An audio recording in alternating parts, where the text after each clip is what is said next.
Hello everyone, good morning आप सभी को। तो एक बार बहुत बहुत स्वागत है आप सभी का हमारे चैनल JRM एजुकेशन हब में।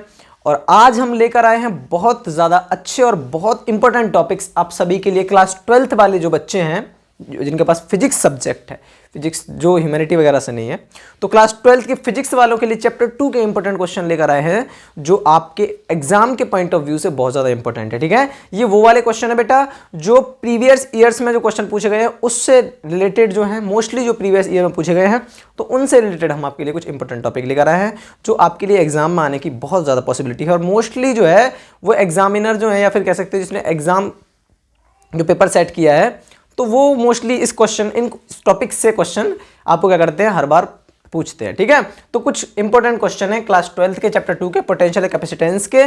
फर्स्ट चैप्टर के मैंने करवा दिए हैं, आप लोग जाके ये वीडियो देख सकते हैं। ठीक है, और ये है चैप्टर 2 का पोटेंशियल एंड कैपेसिटेंस का। ठीक है, चलिए तो चैप्टर 2 देखते हैं, आप सभी लोग देखेंगे।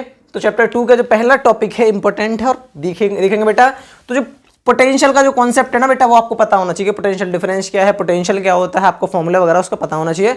तो उससे आप क्या करेंगे, आपको MCQs आ सकता है, उससे क्या आ सकता है, आपका ऑब्जेक्टिव क्वेश्चन आ सकता है उससे। ठीक है, तो नॉर्मली आप कॉन्सेप्ट याद कर, अगर आपको पता होगा कि पोटेंशियल क्या है, उससे रिलेटेड जितनी भी थोड़ी बहुत इन्फॉर्मेशन, छोटी बातें हैं सारी। ठीक है, ये तो आप 9th 10th में पढ़ते हैं कि what is potential, potential difference, what is the formula of V बराबर W अपन, तो ये सारे आपको फॉर्मूले पता होंगे। ठीक है, तो उसी को क्या कहते हैं, कॉन्सेप्ट पे आपको छोटा बहुत ऑब्जेक्टिव वगैरह छोटा सा या फिर MCQ वगैरह आ सकता है। ठीक है, तो ये आपको क्लियर होना चाहिए। सेकंड जो टॉपिक है बेटा, देखो वो क्या है, वो कह रहा है potential due two point charge. एक पॉइंट चार्ज के द्वारा पोटेंशियल निकालना है आपको, तो इस पर न्यूमेरिकल आ सकता है आपका। ये CBSE पूछती है, तो इसलिए हम लिख कर लाए हैं। तो न्यूमेरिकल आपका आ सकता है इससे, तो ये आप लोग करके जाएंगे अच्छी तरीके से। न्यूमेरिकल बनाकर प्रैक्टिस करोगे तभी होगा। न्यूमेरिकल अगर आप करने बैठ गए एग्जाम में, आप देख के चले गए यहाँ से और एग्जाम में करने बैठोगे तो नहीं कर पाओगे। ठीक है, तो आपको कम से कम आपकी जो न्यूमेरिकल जो है ना थोड़ी फ्लो में होना चाहिए। आपको फॉर्मूले वगैरह नॉर्मली आपकी कैलकुलेशन है वो थोड़ी सी जल्दी होनी चाहिए। ठीक है, तो प्रैक्टिस करने से सब कुछ होगा, ऐसे नहीं होने वाला। ठीक है, तो पोटेंशियल निकालना है किसके, पॉइंट चार्ज से पोटेंशियल क्या होगा वो आपको बताना है, तो इस पर न्यूमेरिकल आएगा। ठीक है, चलिए अब वो कह रहा है इक्विपोटेंशियल सरफेस, बहुत इंपॉर्टेंट है, पूछता भी बहुत बार पूछता है इक्विपोटेंशियल सरफेस क्या है। ठीक है, तो इक्विपोटेंशियल सरफेस से आपको MCQ भी आ सकता है और न्यूमेरिकल भी आपका आ सकता है। ठीक है, और आ जाएंगे तो बच्चे आराम से कर लेंगे अगर आपको कॉन्सेप्ट क्लियर है तो इक्विपोटेंशियल सरफेस का। ठीक है, और इक्विपोटेंशियल सरफेस तो कभी कभी थ्योरेटिकल भी पूछ देता है बच्चा। ठीक है, तो आपको MCQ फंस सकता है और न्यूमेरिकल फंस सकता है। ठीक है, तो आपको इक्विपोटेंशियल सरफेस पता होना चाहिए। ठीक है, चलो थर्ड क्वेश्चन। तो हमारे 3 क्वेश्चन जो हैं वो हमने कवर कर लिए हैं। फोर्थ टॉपिक जो है, क्वेश्चन ये टॉपिक है और इसमें मैंने बताया है कि किस टॉपिक से कौन सा क्वेश्चन पूछता है। ठीक है, CBSE। चलो तो फोर्थ टॉपिक देखेंगे। फोर्थ जो टॉपिक है इंपॉर्टेंट टॉपिक है बेटा, और वो है about dielectric and polarisation. आपको पता होना चाहिए डाई इलेक्ट्रिक क्या है, पोलराइजेशन क्या है, और इन दोनों से MCQs की जो पॉसिबिलिटी है वो ज्यादा है। ठीक है, तो इवन आप लोग इसके क्या कहते हैं थ्योरी वगैरह भी रीड वगैरह कर सकते हैं, थोड़ी सी थ्योरी और कॉन्सेप्ट वगैरह आपको क्लियर होना चाहिए। लेकिन आपके जो इसमें क्वेश्चन जो आने की जो प्रोबेबिलिटी ज़्यादा है वो ये है कि MCQs ज़्यादा आ सकते हैं। ठीक है, इससे तो MCQs वगैरह मल्टीपल चॉइस क्वेश्चन और ऑब्जेक्टिव वगैरह जो होंगे उससे आपकी पॉसिबिलिटी ज़्यादा है। तो ऑब्वियस सी बात है आप थोड़ा सा थ्योरेटिकल पढ़ लेना इससे आप क्या करेंगे, MCQ वगैरह इसका क्लियर कर सकते हैं। ठीक है, चलिए नेक्स्ट क्वेश्चन जो है वो है सीरीज टॉप। देखो सीरीज ऑफ पैरेलल कैपेसिटर वाला जो है ना, आपको ये आपको पता होना चाहिए कि कैपेसिटर में क्या होता है। वहां पर रेजिस्टेंस में ये होता है कि रेजिस्टेंस में सीरीज में नॉर्मली ऐड कर देते हैं और इसके क्या होते हैं, इसके इनवर्स होता है। ठीक है, तो 1/r equal to 1/r1 plus 1/r2 plus 1/3 ये तो होता है रेजिस्टेंस में। कैपेसिटेंस में एकदम उल्टा हो जाता है, आपको पता है, जो सीरीज में होता है यहाँ पर वो वहाँ पैरेलल में होता है, जो वहाँ पैरेलल में वो यहाँ सीरीज में होता है। तो ये आपको कॉन्सेप्ट क्लियर होना चाहिए। ठीक है बेटा, चलो तो न्यूमेरिकल आएगा, इस पर क्या आएगा, न्यूमेरिकल आएगा। तो आपको फॉर्मूला वगैरह याद है, तो ये तो फिर कंफ्यूजन वाली बात ही नहीं है। अगर आपको नॉर्मली फॉर्मूले याद है तो आप न्यूमेरिकल कर सकते हो। ठीक है, कंफ्यूजन नहीं होनी चाहिए बिल्कुल भी। बस ये है आपको ये पता होना चाहिए कि उनको अरेंज कैसे करना है।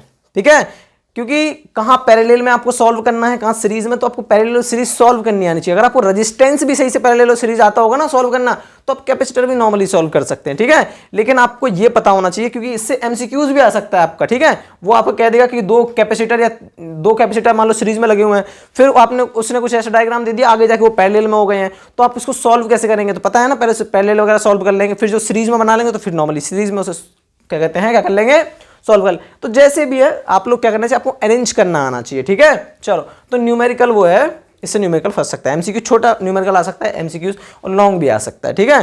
तो लेंदी भी हो सकता है थोड़ा सा न्यूमेरिकल जो होगा, और शॉर्ट भी हो सकता है, ठीक है। तो एमसीक्यूज आपको आना चाहिए। 6th क्वेश्चन की अगर बात करें, 6th टॉपिक की बात करें, तो 6 कह रहा है एनर्जी ऑफ कैपेसिटर। तो आपके कैपेसिटर की एनर्जी जो होगी उससे रिलेटेड आपको कॉन्सेप्ट क्लियर होना चाहिए, और उससे क्या फंस सकता है, आपका एमसीक्यू आ सकता है। क्या आ सकता है कि एनर्जी ऑफ कैपेसिटर क्या है, आपको इससे एमसीक्यू आ सकता है, और इससे क्या कहते हैं, आपसे न्यूमेरिकल वगैरह भी पूछ सकता है, ठीक है। तो आपको एनर्जी ऑफ कैपेसिटर से एमसीक्यू वगैरह आप क्लियर करके जाएंगे, ठीक है। चलिए नेक्स्ट कॉन्सेप्ट क्या है, पैरेलल प्लेट कैपेसिटर। तो ये तो बहुत ज्यादा इंपॉर्टेंट है, मैंने तो इस इंपॉर्टेंट में भी ये इंपॉर्टेंट लगा दिया है, देखो इस इंपॉर्टेंट में भी ये इंपॉर्टेंट। और इससे पैरेलल प्लेट कैपेसिटर से लॉन्ग क्वेश्चन आता है और डेरिवेशन आता है। क्या आता है, डेरिवेशन आता है बच्चों। तो डेरिवेशन आपको क्लियर होना चाहिए, और आप इसे प्रैक्टिस करके जाएं, क्योंकि बच्चे डायग्राम वगैरह सही तरीके से बना के और फिर उसको डेरिवेशन करेंगे तो अच्छी तरीके से आपको जो एग्जामिनर होगा, जो चेक करने वाला जो होगा, वो आपको अच्छे मार्क्स देगा, ठीक है। ताकि क्योंकि फिगर का जो होता है ना बेटा, डायग्राम्स का जो होता है, बहुत ज़्यादा इफेक्ट पड़ता है एग्जामिनर के ऊपर। उसे ये लगता है कि बच्चे को ये पता है कि मान लो कोई मशीन है, उसको अगर वो इसका क्या बना दे, स्ट्रक्चर बना दे मशीन का, कि इसमें यहाँ पर ये, यहाँ पर इंजीनियरिंग में बीटेक वगैरह में क्या होता है, मैकेनिकल वगैरह में ये तो होता है, बच्चे को पता होता है कौन सी चीज़ कहाँ लगी होगी, ठीक है। तो क्या होता है, तो यहाँ पर भी पैरेलल प्लेट कैपेसिटर मैं बात कर रहा था कि अगर यहाँ पर मान लो आपको डायग्राम बना दिया आपने पैरेलल प्लेट कैपेसिटर का, ठीक है, किस तरीके से वर्क करता है, तो फिर आप उसमें थोड़ा सा कम भी लिख देंगे ना, बट डायग्राम से लिखा है, और अगर उसको उसी जो लिखा है उसी को तो एक्सप्लेन करना है आपको, कुछ एक्स्ट्रा तो करना नहीं है, जो आपने डायग्राम बनाया उसी को एक्सप्लेन कर देना है। तो ऑब्वियस सी बात है आप कर लेंगे, बस डेरिवेशन करना आना चाहिए आपको, ठीक है। डेरिवेशन आप कुछ कर लेंगे, थ्योरेटिकल थोड़ा सा पढ़ लेना उसे, और डायग्राम वर्क करके जाएंगे तो बहुत इंपॉर्टेंट है। ये फंसने की चांसेस बहुत ज़्यादा होता है बेटा, ठीक है, क्योंकि ये मोस्टली प्रीवियस ईयर्स में देख लो, 10 ईयर्स आप उठा के देख लेना, तो मोस्टली ये क्वेश्चन पूछा गया, बार बार रिपीट होता रहता है, ठीक है। तो मैं बताऊँ, बच्चे नालायक हैं, सही बताऊँ, बच्चे पढ़ते नहीं है, वो उन चीज़ों को पढ़ने बैठ जाते हैं जो इजी है, और मतलब इजी है, उन्हें लगती है इजी है, और ये पढ़ के, और जो आती नहीं है, ठीक है, तो वो पढ़ने बैठ जाते हैं। मैं बता रहा हूं, अगर जो इंपॉर्टेंट मटेरियल है ना, बच्चे सिर्फ उतना पढ़ के जाए तो वो 80-94 सकते हैं, समझ रहे हो, 90% कर सकते हैं। अगर जो इंपॉर्टेंट क्वेश्चन है, जिन्हें पता है कि ये हर बार आना ही है, 60-70% क्वेश्चन तो रिपीटेड होते ही रहते हैं, हाँ, उन्हीं कॉन्सेप्ट से आना है, बस ये घुमा के पूछेगा आपसे, ठीक है। क्योंकि मैंने कहा ना, जैसे 10th क्लास का ले लो चाहे 12th का ले लो, ठीक है। अब आपसे यहां पूछ दे, मैंने कहा यहां आपसे पैरेलल प्लेट कैपेसिटर है, ठीक है, इसका डेरिवेशन पूछ दिया, कहीं सिर्फ आपसे यहां पे थ्योरी पूछ दी इससे, ठीक है, या फिर मान लो क्या कहते हैं, कोई सा भी टॉपिक ले लो, ठीक है, 10th क्लास का ओम्स लॉ ले लो, ठीक है, तो वो घुमा के पूछ देगा, कभी न्यूमेरिकल पूछ देगा, कॉन्सेप्ट तो वही है, टॉपिक वही रहेंगे, बस आपको कंफ्यूज कर देते हैं वो कि हाँ, कान चाहे इधर से पकड़ लो चाहे सीधे पकड़ लो, ठीक है। पर जो सीबीएसई है वो कभी कभी सीधे पकड़ लेती है, जो एमसीक्यू वगैरह में होंगे ना, और जो शॉर्ट क्वेश्चन है उसमें सीधे पकड़ लेगी, घुमा के आपसे लॉन्ग, उससे बताओ लॉन्ग क्वेश्चन और भी इजी होते हैं। लॉन्ग क्वेश्चन में आपको सही बताऊं, जो घुमाने वाले क्वेश्चन होते हैं ना, वो 3 मार्कर क्वेश्चन होते हैं लगभग, जो शॉर्ट वाले होते हैं, वेरी शॉर्ट वाले ईजी होते हैं, शॉर्ट, और जो लॉन्ग होते हैं वो भी इजी होते हैं, क्योंकि उसमें तो नॉर्मली आपसे कैसे पूछेगा, नॉर्मली क्वेश्चन पूछेगा, ठीक है। क्या पूछेगा कि आपको मान लो 4 नंबर का 5 नंबर क्वेश्चन है आपका, तो आपसे टॉपिक वाइज पूछ देगा कि पहले में आपको ये इसकी डेफिनेशन बता देनी है, सेकंड में कोई न्यूमेरिकल डाल देगा वो बता देना, और थर्ड में कोई डायग्राम बनवा दे मान लो, ठीक है, या फिर कह दे इसकी वर्किंग बताओ, प्रिंसिपल बताओ, तो वो आपको बता देगा। लेकिन इसमें क्या होता है बेटा, इसमें ये होता है कि जो 3 मार्कर जो क्वेश्चन होते हैं, जो शॉर्ट वाले होते हैं, उनमें घुमाता है क्वेश्चन में बच्चे को बस, ठीक है, क्योंकि उसमें थोड़ा सा वो क्या है, थ्योरेटिकल डायरेक्टली नहीं पूछता, वो आपसे पूछेगा कि मान लो ये चीज़ यहाँ पर है, मान लो तो इसमें कौन सा कॉन्सेप्ट यूज हो रहा है, तो इस तरीके से पूछता है, तो बच्चे कंफ्यूज हो जाते हैं, ठीक है। चलो, तो ये पैरेलल प्लेट कैपेसिटर आप कर लेना, और पैरेलल प्लेट कैपेसिटर से रिलेटेड एक न्यूमेरिकल भी आ सकता है आपका, तो वो भी आप कर लेना, ठीक है। तो ये 7-8 टॉपिक है, इंपॉर्टेंट है, एमसीक्यूज वगैरह क्या इंपॉर्टेंट है वो बता दिया मैंने, ठीक है।